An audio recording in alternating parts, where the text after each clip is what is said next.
want to bring you up to date on my pets at home. This is something I've touched over the years, little by little. Talking about my dogs and cats at home. I'd like to tell you the latest, what's going on. Annie was a mixed shepherd. Everything we had was mixed something. Even a lot of people in the family, when I think of it.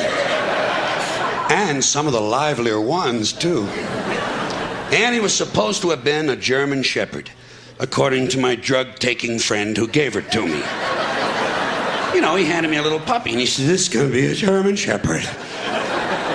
And I, being full of drugs at the time myself, I said, "Well, fuck yeah.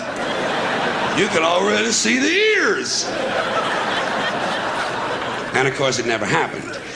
I used to call her my Austrian shepherd because she never quite made it to the German border.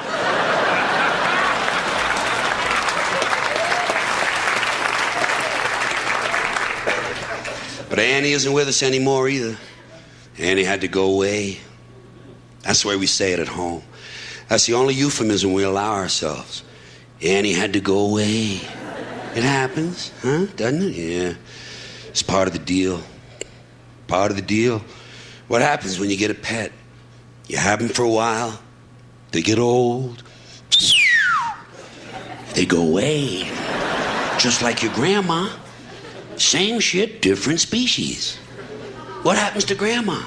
You have her for a while. She gets old. She goes away. It's inevitable when you buy the pet. You're supposed to know it in the pet shop. It's going to end badly. You're purchasing a small tragedy. So look at him, isn't he cute? Our shit is gonna die! Unless you're in your 80s and you're buying a tortoise. Annie just got old, that's all. Got old, hips started to go. First sign of trouble with Annie, hips. Just like my grandma. Isn't that odd? Two members of the same family, different species, same symptoms. Makes you think. Maybe not. Even the names were similar, Granny and Annie. Annie got that hip dysplasia. It's kind of a spinal degenerative disease where they can't hold up their hind legs anymore. It's gradual. They start drooping those legs. They start dragging them. Oh, it's a terrible thing to see. It's horrible if you love the dog. They're scraping their legs and everything, just dragging behind them. It's no way to live, and it pisses you off because you wound up with half a goddamn dog. Here's a front end that is perfectly serviceable. Shit, she'd have been a Chevrolet. She could have been rebuilt. You come in the driveway, she'd be sticking out behind a bush. Say, "Look, she's okay." And then the rest of her would come on, "Oh, shit." Oh. Gets worse and worse and worse. And there's nothing you can do about it. And finally, it got so bad, Annie couldn't even get out where the trucks were. So I had to intervene on her behalf. I had to get some people to come to the house and essentially whack my dog. We put a contract out on Annie. But we whacked her when she was eating a big plate of pasta like they do in the gangster movies. We knew Annie would like that. So Annie went away, just like my grandma. Actually, it was a little bit different. I believe we whacked my grandma in the beauty salon.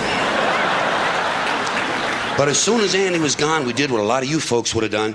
Well, we got a new dog right away. Don't you do that sometimes to fill the void? You do. You go out and you get a new dog right away. And we got a little guy called Mo, M-O-E, Mo. Mo is a Maltese, first dog we ever had that was all one thing. Ain't nothing inside of Mo except other Maltesers. He's about this big and he's cuter than a dick. Know what I mean? Just as cute as can be. And Mo only has one ball, but he doesn't know that. And he doesn't act like he's got one ball, because Mo humps Verne, and Verne is a male cat. Did you ever have that shit going on in your yard? Not only is it interspecies, it's a homosexual affair as well. The whole neighborhood is just praying there be no children. Because God knows where you send them to school. But he's out there first thing in the morning, he's humping away, you know. He's got a lot of energy for a guy with one ball. You got to give him a lot of credit. He's out there humping away. He's trying to get a little, you know. Well, he's trying to get a lot now that I think of it. And what he's really doing is wearing a hole in the fur on the back end of that goddamn cat. And sometimes he's got so much energy, his feet actually leave the ground, and he's airborne on Verne.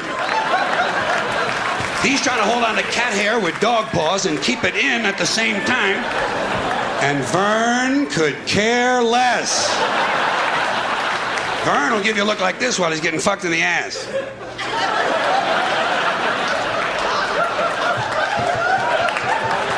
Did you ever fuck somebody who's reading a comic book? Same shit, tough on the ego, isn't it? But it does happen occasionally in life. So Mo humps Verne, and it looks so cute. I mean, it looks so cute. We took a picture of it and made a Christmas card out of it last year. Swearing my mother's tits, made a lovely card. Just put one word on it, peace. All you need. Yeah. Yeah. And we spelled it correctly, too. P-E-A-C-E. There'll be no cheap jokes on our Christmas cards. We sent that out last year, and shit, we lost a lot of friends on that. So Mo humps Verne. Getting back. So Mo humps Verne, and Verne's a cat, like I said, and we got two cats at home, Verne and Murphy. And we got them at the same time. Some years ago, they got into our lives the same week or something, and when we first got them, we had them neutered. You know neutered, that's a euphemism for go on, cut his nuts off. Well, we had it done because somebody said it helped something. Goddamn sure didn't help these cats, I'll tell you that. But we had it done, we had them fixed. That's another word for it. Fixed? Shit, it wasn't even broke, man. Oh, they broke now.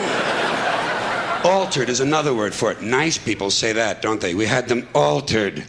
Like a pair of pants or something. Yeah, take a little off the cuffs and cut his nuts off. And I'll be in on Tuesday. Well, whatever you want to call it, we had it done. We brought him into the vet's office and off came the nuts.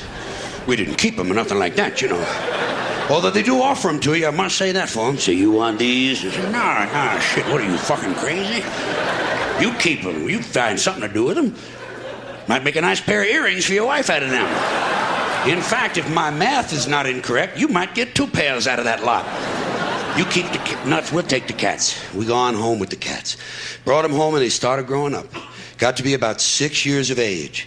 And right about 6, Verne, and wouldn't you know too, Verne, the interesting cat. Verne developed a condition whereby his penis had to be removed surgically. Not a pleasant thought. But it happens quite a bit to these male cats if you feed them only dry cat food. Not good. You got to get some moist food in that diet every day or every other day. You got to have some balance in the diet because there is something in dry cat food that crystallizes in the urine, blocks the urethra, blocks that whole passageway, and pretty soon you're sitting in the vet's office and guess what? Off comes the dick. Verne will not get in the car with me at all anymore.